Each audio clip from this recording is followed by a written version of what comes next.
September 1974, 6 weeks before the Anstead bombing, Bushman and Stoll were indicted by a federal grand jury for dealing stolen firearms, the same firearms that were fenced by Wadsworth.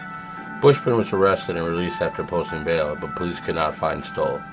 Just days before the incident was issued, Stoll and his girlfriend, Lou Ann Irby, a blonde-eyed go-go dancer from Minnesota, were reported missing by their families. Informant Billy Wadsworth says he had a good idea what happened to Joe Stoll and Lou Ann Irby and young Larry Anstead. Months before the bombing,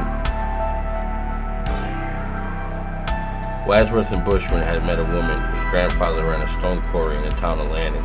The woman mentioned to them that her grandfather stored explosives in the outbuilding near the quarry. Wadsworth said he had Bushman burglarize the outbuilding one night and stole a box of TNT and blasting caps.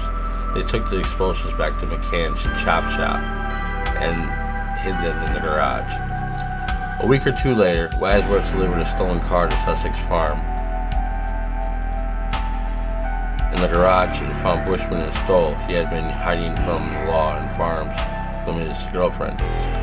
On the workbench was a cardboard box packed inside with fragments of spent welding rods collected from the garage floor and a stolen TNT. On the morning of November 5th, 1974, Wadsworth drove to the farm to deliver another car. When I got there, they said Bushman and Stoll were already there. Wadsworth says, and they got there crack of dawn. As I pulled off the Town Line Road, he saw Bushman and Stoll sitting in a pickup truck parked in the driveway. In the back of the truck, stuck in the corner of the bed, were a shovel and a broom. Wadsworth rolled down his car window. "Did you hear what happened?" said Bushman, sitting in the truck's driver's seat. "Know what's going on?" said Wadsworth. "It went south," Bushman said. "A newspaper boy got killed. The kid shouldn't have messed with the package." Wadsworth parked the car and followed Bushman and Stoll in the garage. As a panicked Stoll began spilling out the grime details of the bundle bombing, Bushman interrupted. "Shut up if you know what's good for you," he snapped at Stoll. The Anstead case was page 1 news. Homicide detectives were indicted with tips. Some good, most not. Police began rounding up dozens of bikers, questioning them about the outlaws and the Heavy Devil's feud. The heat was on. The next day, Wadsworth returned to the farm. "Hey, where's Joe?" he asked Bushman. "Joe's gone and he ain't coming back."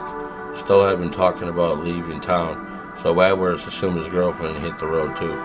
Wadsworth was back at the farm a few days later. Again, he asked about Stoll.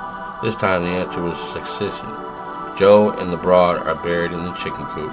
Anstead case eventually fell off the front page. The investigation stalled, and detectives moved on to other crimes. But the minds of many investigators, the murder was undeniable.